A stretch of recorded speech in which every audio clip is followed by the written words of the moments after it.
Orchestrated original Western romance narrative with Canadian setting, avoiding prior character names. Orchestrated original Western romance narrative with Canadian setting, avoiding prior character names. A man at the far edge of the Dominion put a notice in a Toronto paper for a wife, and a stranger answered it in a hand so steady no one would have guessed what it cost her to write. He expected a practical woman who could keep a stove lit through a foothills winter and not complain about the wind.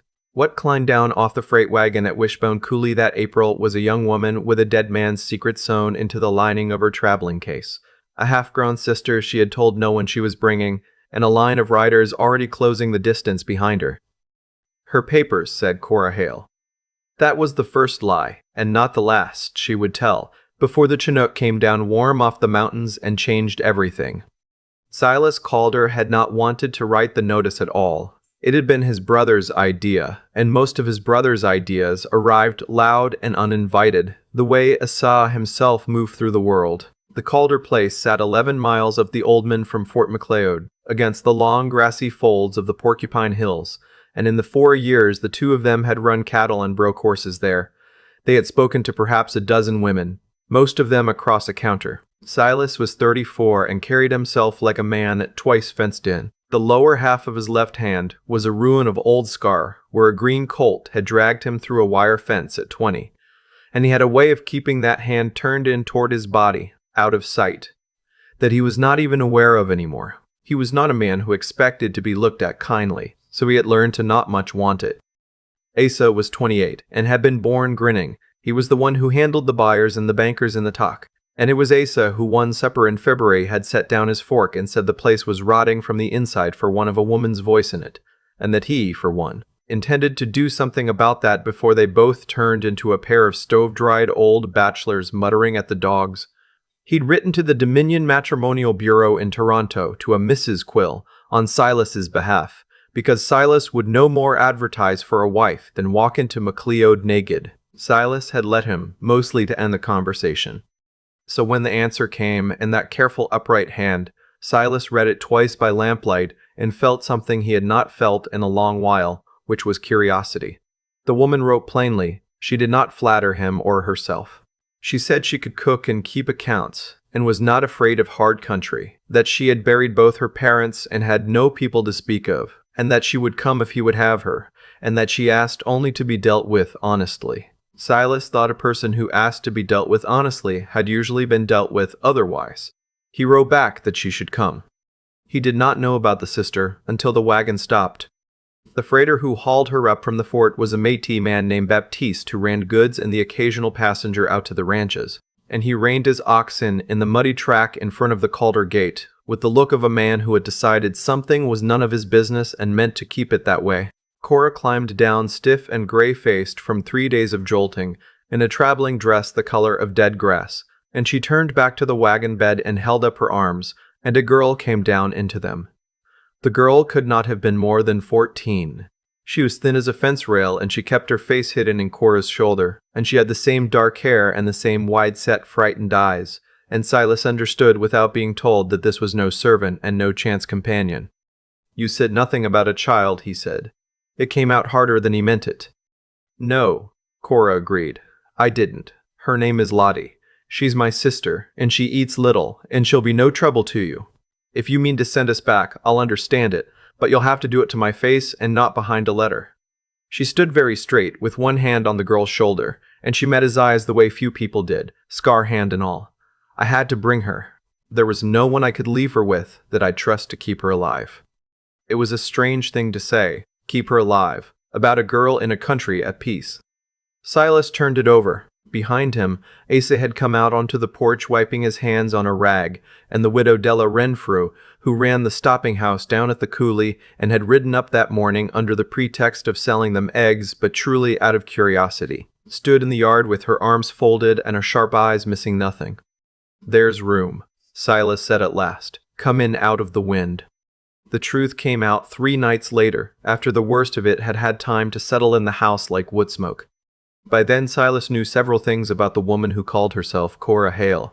He knew she was not lazy and not soft. She had the kitchen scrubbed and the accounts squared and a kettle going before he was up the first morning, and she did it without the brittle eagerness of a person trying to earn her keep, but steadily, like a woman setting her own house to rights.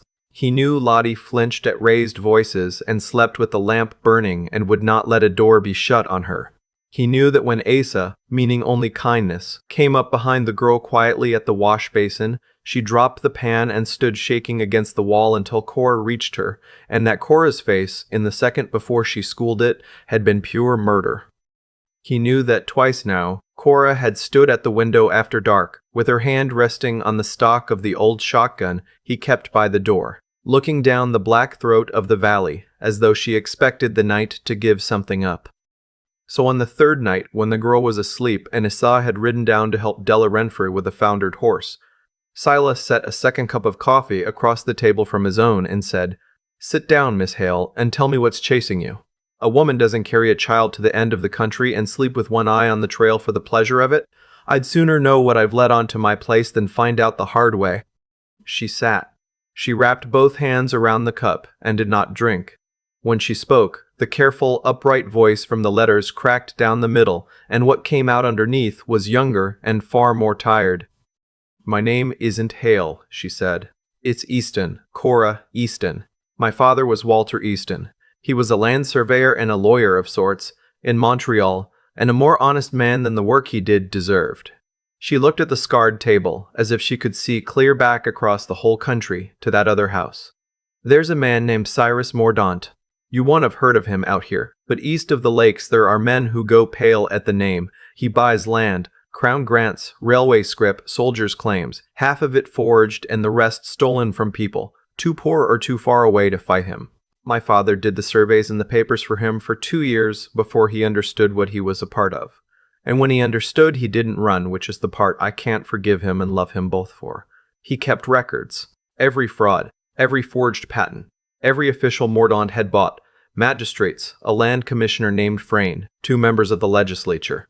He kept it all in a ledger, and he meant to take it to a judge who couldn't be bought, and he told Mordaunt so to his face, because he was a fool and a brave man, and those are sometimes the same." She stopped. Silas waited. He had learned, with horses and with grief, that you did not hurry a thing toward the truth, you let it come. "They came to the house on a Tuesday in the rain," Cora said. 3 of them, with a man called Jonah Cull at the front, Mordaunt's dog. They beat my father in his own study, while Lottie and I were locked in the cellar pantry, and we heard it through the floor, all of it, until it stopped. And then it was quiet, and that was worse.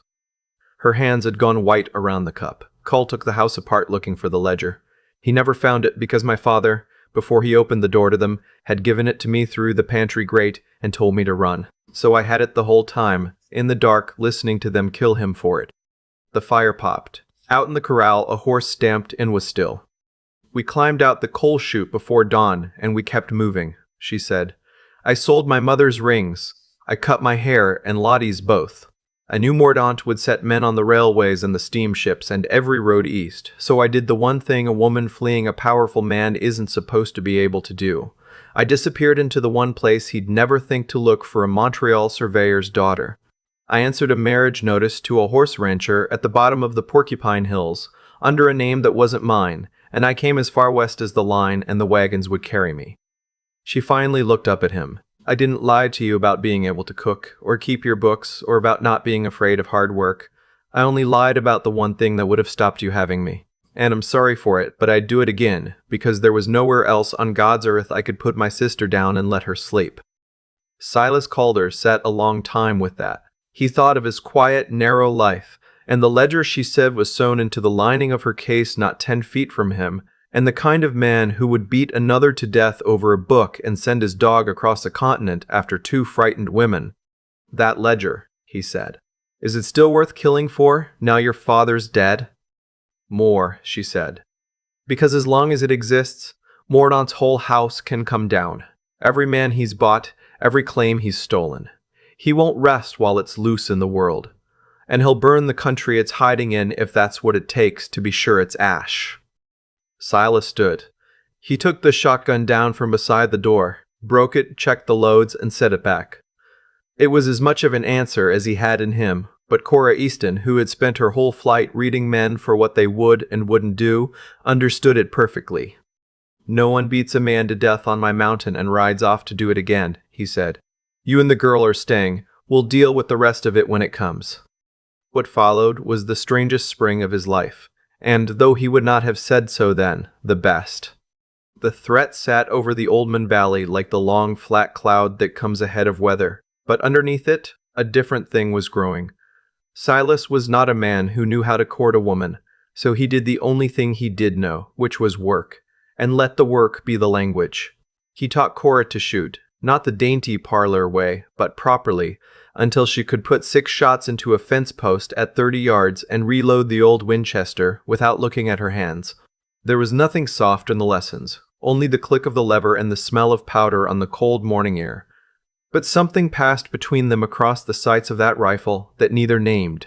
She had spent a month being hunted. Standing in his field, learning to hunt back, she stopped by degrees, being prey. He saw what the place did to her, too.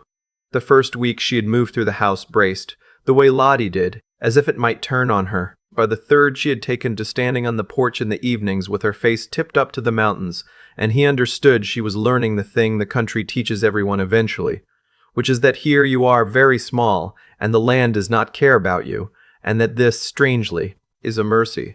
Mordaunt's reach was long, but it was not as long as the Rockies were high. For Lottie he did a quieter thing. The girl would not be touched and would not be talked at, but she watched the horses for hours through the corral rails. So one gray morning, Silas brought up a gentle old buckskin mare named Patience that had carried half the green riders in the district. And without a word, he set the girl on her back and led her, round and round the yard, and round again, until something in the child's shoulders came loose that Silas suspected had been knotted tight since the rain in Montreal. After that, Lottie was at the corral every dawn. She did not speak much, even months on, but she began to leave the lamp out at night, and that was its own kind of speech. Asa, for his part, had found in the widow Della Renfrew a woman as plain-spoken and unsentimental as himself, and the two of them sparred their way toward something neither would admit. Della was perhaps 40, broad-handed, with a tongue that could take the hide off a freighter, and she had buried a husband and a homestead farther east and built her stopping house out of nothing but stubbornness. She took one look at the Easton sisters, and understood more than she let on, and she began riding up the valley most days, with eggs and bread and the news from the fort, and she was there often enough that when the news finally turned bad, it was Della who brought it. She came up the trail at a hard trot on a gray Tuesday. Cora had come to dread Tuesdays, with her gray hair loose and her face set. "There are men at McLeod asking after you," she said, before she was off the horse. "Easterners, 3 of them, and a 4th that's worse than the 3. Tailored coats and Montreal manners and a deal too much iron for travelers. They've been standing rounds at the billiard hall buying talk, asking the freighters and the clerks about a dark-haired young woman come west this spring with a girl in tow." Cora had gone very still. "How?" she said. "I changed my name. I changed our hair." "How?" And here was the thing Silas would remember, because it was the thing that made it all real. Della answered plain, and the answer was simple, and it had been sitting in plain sight the whole time. "Because the wire runs both ways, girl. Mordaunt's not a fool, and neither's his dog.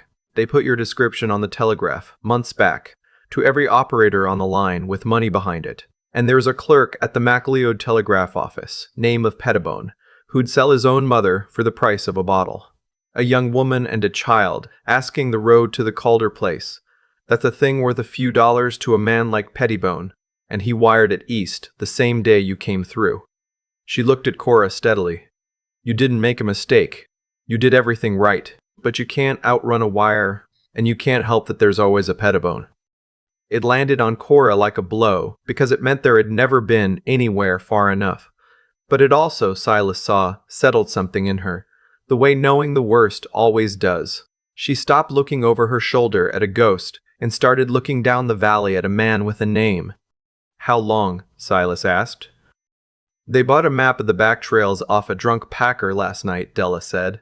"And Jonah Cole doesn't strike me as a patient man." She swung down off her horse and pushed up her sleeves.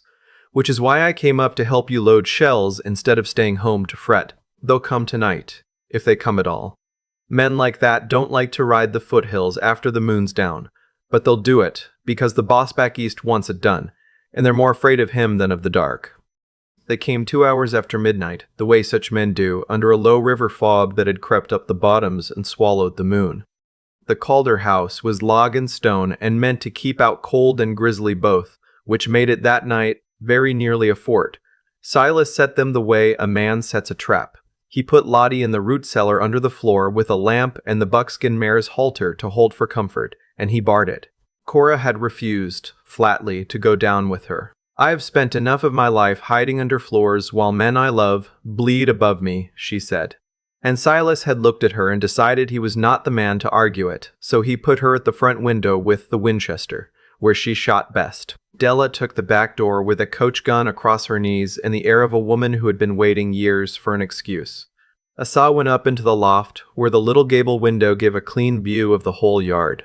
Silas knelt at the front beside Cora, with the shotgun and his old service revolver, and they waited, and the waiting was the worst part, as it always is. The dogs told them first. Then the dogs went suddenly, terribly quiet, and Silas knew the men had killed them, and he knew the fight had started. The first shot blew a fist-sized hole in the door and buried itself in the far wall. After that the night came apart. Muzzle flashes lit the fog like sheet lightning. Silas fired at the shapes that made them and heard a man scream and go down off the porch. Up in the loft, Asa's rifle cracked steady as a clock, picking off the riders, trying to circle to the corral. Cora did not flinch from the window. She worked the lever and fired and worked it again, her face white and her jaw set, and she put a man down crossing the open yard and did not look away when he stopped moving, and Silas thought, in the small clear part of his mind that stayed cold in a fight, that he had never in his life seen anyone braver. They tried to fire the house. A bottle of coal oil with a burning rag came spinning through the back window in a spray of glass, and the kitchen floor caught with a soft roar, and 3 men came in over the sill behind it, with their guns going. Silas heard Della's coach gun go off both barrels at once, a sound like the end of the world in that small space, and one of the men was simply gone from where he'd been, but the other 2 were on her.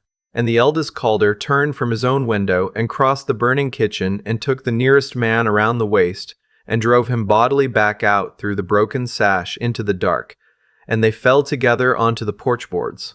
And Silas got his scarred hand around the man's throat and his good hand around the man's gun, and he did what the mountains had taught him a man sometimes has to, and then it was only 2 of them, no more.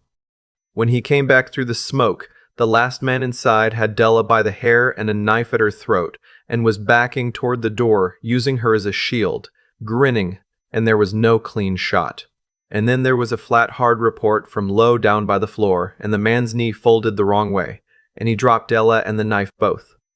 Cora stood in the kitchen doorway with the smoking Winchester at her hip. She had shot him through the leg from across the room, at night with the house on fire, rather than risk the woman above the knife. That's the last of them inside, Asa called down hoarsely from the loft, but Cull's still out there, and he's got something in his hands. They saw him then through the front window, walking up out of the fog toward the burning house, without any hurry at all. A big square man in a ruined Montreal coat, with his face calm as a churchgoer's, and in his hands he carried a bundle of mining powder with the fuse already lit and spitting. He meant to bring the whole house down on them, fire and ledger and witnesses together, and finish the work in one breath. Silas raised the shotgun and the hammer fell on a spent shell. Cora racked the Winchester and the lever came up empty. The fuse burned down toward the powder, an inch of glowing red in the dark, and Jonah Cole drew back his arm to throw. The shot came from the tree line, from out in the dark beyond the corral, where no one of theirs was. It took Cull square through the chest and turned him half around, and the bundle of powder dropped from his hands into the wet mud at his feet, where the fuse hissed and drowned and went out with a small sound that was nearly comical, given everything. Cull looked down at the hole in his coat with an expression of mild surprise, as though someone had told him a fact he found hard to credit, and then he sat down in the mud and did not get up. Out of the fog at the edge of the firelight rode a man in the red sarge of the Northwest Mounted Police, lowering a still smoking carbine. Behind him came 2 constables. The man at the front was lean and weathered and very young to be wearing an inspector's stars, and he took in the burning house and the bodies and the powder in the mud with the flat, assessing calm of a man who had seen worse and expected to again. "Inspector Garrett Tennant," he said, to no one in particular, into all of them. "Lately of Regina. I've been on these men's back trail since Fort McLeod." He looked at the dead man in the mud and then at the broken, smoking house full of women holding guns, and something almost like approval moved across his hard young face. "Though it appears I needn't have hurried. They got the fire out before dawn with the creek and the snow melt and every blanket in the house, and they laid the dead in the wagon shed out of the weather, and they brought Lottie up out of the cellar into the gray first light. And she came to her sister across the trampled yard past all that ruin without a sound, and put her arms around Cora's waist and held on. And Cora held the girl's head against her and looked over it at Silas with an expression he would carry to the end of his days. It would have been an ending if the world had been simpler. The dog was dead, the men who'd come were dead or broken. The house still stood, but Inspector Tennant, drinking the coffee Cora made on the one stove that still drew, set them straight with the patience of a man who'd learned the truth never stops where you'd like it to. "You've killed Mordaunt's Reach," he said. "You haven't touched Mordaunt. He's in Montreal, untouchable, and a man like that has 100 guns. He sent these to fetch you and burn a ledger he can't be sure exists. When he learns they failed, he won't send more guns into a country that's eaten the first ones. He'll do what such men always do when the rough tools break. He'll reach for the law." Tennant set down his cup. "And here, Miss Easton, is the part you'll like least. He already owns a good piece of it in this territory. There's a magistrate at Fort McLeod, Horace Ablett, who's been deciding land cases for 2 years in favor of a Montreal syndicate, and lining his pockets doing it. And a land commissioner named Frayne who validates patents he's never seen. I came west to find out who'd bought them. I didn't know the answer rode in the lining of your traveling case." Cora had gone still in the way Silas had learned meant she was thinking 3 moves ahead. "Then the ledger's no good to a magistrate who's in it," she said slowly. "Ablett would lose it, or rule it forged, and have us hanged for the men in your wagon shed and call it the king's justice." "He'd try," Tennant agreed, "which is why we're not taking it to Abelt." He turned his cup a slow quarter turn on the table, a man laying out a careful hand. "There's a stipendiary magistrate riding the circuit out of Regina, Judge Keene, an old Dominion man, sour as a green plum and twice as hard to buy. He'll be sitting at Fort McLeod within the week to hear the spring docket. If that ledger goes into evidence in open court, in front of Keene and whatever townsfolk crowd in, Ablett can't bury it, Frayne can't deny it, and the whole rotten patent runs back east to Mordaunt with the king's seal on it." He looked round at them. The burnt house, the widow with her coach guns still across her knees, the young woman who'd shot a man through the leg to save another. "But Ablett knows I'm in the country, and he knows what I'm after. He'll have men watching the courthouse road. Getting that book into Judge Keene's hands won't be quiet." It was Della Renfrew who laughed, short and grim, and stood up and dusted off her skirts. "Then I expect," she said, "we'd best give Ablett's men something better to watch than the courthouse road." They rode into Fort McLeod 3 days later, not as fugitives, but in a manner calculated to be impossible to ignore. The town was strung tight as fence wire, full of the kind of hard, idle men a syndicate's money draws, all of them waiting for word that had stopped coming. Tennant and his 2 constables took the ledger by a back way along the river, while up the main street Asa Calder and Della Renfrew put on a performance that McLeod would talk about for a generation. Asa walked into the billiard hall where Ablett's hired men did their drinking and accused the house, loudly, of running crooked tables, and Della backed him with a vocabulary that emptied the place into the muddy street to watch the fight. Half the corrupt deputies and bought guns in the town came pouring out to see Asa Calder get what was coming to him, and so they were all of them looking the wrong way at the wrong end of the street. When the eldest Calder and the Easton sisters walked into the stone courthouse through the front door, in plain sight, because the boldest road is the one no watcher thinks to guard. They were nearly to the courtroom when Magistrate Horace Ablett stepped out of his chambers into the corridor, with 2 men behind him and a small pistol already in his soft hand. He was a fleshy, mild-looking man with ink on his fingers, and that was somehow the worst of it, that a man could sign away other people's lives and homes and then beat a young woman's father to death by proxy, and looked like nothing so much as a tired clerk. "You've made a great deal of noise, Miss Easton," Ablett said, "and cost a great deal of money. Hand me the book, and I'll see the girls looked after when you're hanged. That's more mercy than your father got."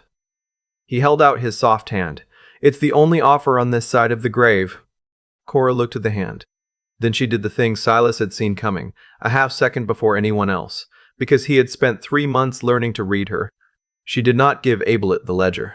She drew it out of her coat and threw it, hard and flat and full, into the magistrate's startled face, and the heavy spine cracked across his nose with a sound like a dry branch breaking. In the instant the 2 men behind him flinched toward their falling master, Silas was already moving. He hit the nearest man low and drove him back through the courtroom's tall doors, and the 2 of them went down in a tangle across the polished floor of a court already in session, in front of a gallery of every rancher and trader in the district come for the spring docket. And at the high bench, an old man in a black robe with a face like a winter field rose to his feet, purpling with outrage. "What in the name of God," roared Judge Keene, "is the meaning of this?" Ablett came staggering through the doors with the blood running into his collar, pointing a shaking, bloody finger at Silas Calder on the floor. "Murderers, fugitives, arrest them. They've slaughtered 6 men in the hills." And Cora Easton walked past him, past all of them, up the center aisle of the courtroom, with her chin level and her torn coat and her dark-cut hair, and she bent and picked the black ledger up off the floor where it had fallen, and she carried it to the high bench and set it down in front of the old judge with both hands, the way a person sets down something she has been carrying a very long way. "My name is Cora Easton," she said, and her voice did not shake. "And my father was Walter Easton, a surveyor of Montreal, who was beaten to death in his own study for what's written in this book. Inside it you'll find the records of every forged land patent and every bought official of Cyrus Mordaunt's syndicate, kept in my father's own hand, including a monthly retainer to the magistrate standing behind me with my father's blood, in a manner of speaking, still on his hands." The courtroom had gone the kind of silent that has a sound to it. Judge Keene lowered himself back into his chair. He did not snatch the book up or wave it away. He opened it slowly, an old man who had spent 30 years learning to tell true documents from false, and he read, turning the pages, and the color came up in his winter face and changed, by degrees, from outrage into something far colder and far more dangerous to the man bleeding by the door. He read for what felt to the gallery like an hour and was perhaps 3 minutes. Then he closed the ledger and looked up over it at Horace Ablett, and the look could have frozen the old man in July. "Constable," Judge Keene said quietly, "take Magistrate Ablett's weapon, and the magistrate." After that it went the way such things go once the first stone is pulled out of the wall. Quickly, and then all at once. The ledger went into federal custody under Inspector Tennant's seal, and the wires that Pettibone had once sold against Cora Easton ran the other way now, east, carrying warrants. Commissioner Frayne was taken at his desk in Regina with a pen still in his hand. The patents he'd validated were thrown out by the score, and a good number of poor far-off people who'd been robbed of their ground without ever knowing the thief's name found, to their astonishment, that the Crown had given it back. And in Montreal, on a wet morning not unlike the one her father had died on, the men of the Dominion Police walked up the steps of a great stone house and brought Cyrus Mordaunt out of it in irons, blinking in the light. A small man after all, once he took the bought magistrates and the hired dogs away from him. He went to prison and died there, which Cora, when she heard of it years later, found she felt almost nothing about at all. The grief had a different shape by then. The Calder house was rebuilt before the worst of the next winter, bigger, with a real window in the kitchen and a gable room for Lottie that had a wide seat under the glass where the girl could sit and watch the horses, the lamp put out, the door left open. The buckskin mare Patience lived to a great age and was buried, eventually, in the home pasture with more ceremony than some men get. They were married in the early summer, down on the grass by a wide quiet bend of the Oldman, when the Saskatoons were in flower along the coulee and a warm Chinook was combing the long hills. A traveling preacher said the words. Silas Calder stood in his one good coat with his scarred hand, for once, held out plain in the sunlight and not hidden against his body, because the woman beside him had a particular way of taking hold of exactly that hand, as if it were the part of him she liked best. And over the months he had simply forgotten to be ashamed of it. Cora wore gray, the color of the steel of the country, and looked, the widow Renfrew said loudly and to general agreement, like a woman who had finally set down something heavy. Asa and Della were wed the same afternoon, with much less ceremony and a great deal more arguing about the arrangements, which everyone present took as proof the match would last. Lottie stood up beside her sister in a new dress, and when the preacher asked who gave this woman, the girl who for half a year had not been able to bear a man's voice, raised in a room, said, clear as a creek, I do. And that, of everything that happened by the river that day, was the thing Cora Easton wept at. She had come west under a false name with a dead man's secret and a frightened child, expecting at best to survive. She had not expected the country to be so large that a person could be small inside it and finally rest. She had not expected to learn to shoot, or to throw a book of sins into a guilty man's face in open court, or to find that the hardest, quietest man at the bottom of the Porcupine Hills had only been waiting, all his life, to be dealt with honestly. The trials that had broken so much in her had, in the breaking, shown her the grain of what she was made of, the way a hard winter shows you the true line of a hill once the soft snow is gone. The Chinook ran warm down off the mountains and over the new grass and over the four of them, and the girl, and far to the east the world that had hunted them was being taken apart stone by stone, and here, against the long gray shoulders of the foothills, it could not reach them any more. Silas Calder kissed his wife in the smell of Saskatoon flowers and running water, and thought that he had advertised for a stranger to keep a stove lit and been sent instead the whole of his life. What stays with me isn't the gunfire or the courtroom. It's a book passed through a pantry grate in the dark, a father's hands giving his daughter the one thing that might save her and might just as surely get her killed. Walter Easton could have burned that ledger the night he understood what Cyrus Mordaunt truly was. He'd have kept his comfortable life and his good name. Instead, he wrote down every theft and every bribe, because he could not make himself pretend he hadn't seen them, and that one stubborn refusal to look away is the seed. Everything else grew from. A man chose to stay honest in a dishonest room, and it cost him his life and saved his children's. Cause and effect run quietly like that. What we set in motion outlives us. But honesty on its own would only have gotten Cora killed on a Montreal street. What carried her across a continent was something cooler and harder. The clear head to cut her hair and change her name, to understand she couldn't outrun a telegraph wire, and to stop spending her fear on the impossible. To read Silas Calder well enough to know he was a man who could be handed the truth, and to know in 1/2 second in a courthouse hallway that you don't give a guilty man the proof of his guilt. You throw it in his face. None of that was luck. That was a young woman thinking 3 steps ahead while her hands shook, and I've come to believe that kind of steady, practical good sense is the most underrated thing a person can build in themselves. And underneath all of it was plain endurance. Nobody hands you the strength to keep a frightened child fed and moving for 3 days in a freight wagon, sleeping with one eye on the trail. You build it the way Lottie built her courage at a corral rail one gray morning at a time, until the girl who couldn't bear a raised voice could stand up in a meadow and say, I do, out loud. You build it the way Della Renfrew built a stopping house out of nothing but refusing to quit. That kind of strength isn't loud. It's mostly just showing up to the next hard morning. I don't think the country saved Cora. I think she saved herself, and the country only gave her room enough to do it. That's the part worth carrying out of a story like this and into your own ordinary week. Be the kind of person who won't look away from what's wrong, even when looking away would be easier. Keep your head clear enough to act wisely when it counts, and not only bravely. And on the mornings the weight of things feels too heavy, get up and do the next small honest thing anyway. Those 3 habits, held together long enough, will rebuild almost anything a hard winter takes from you.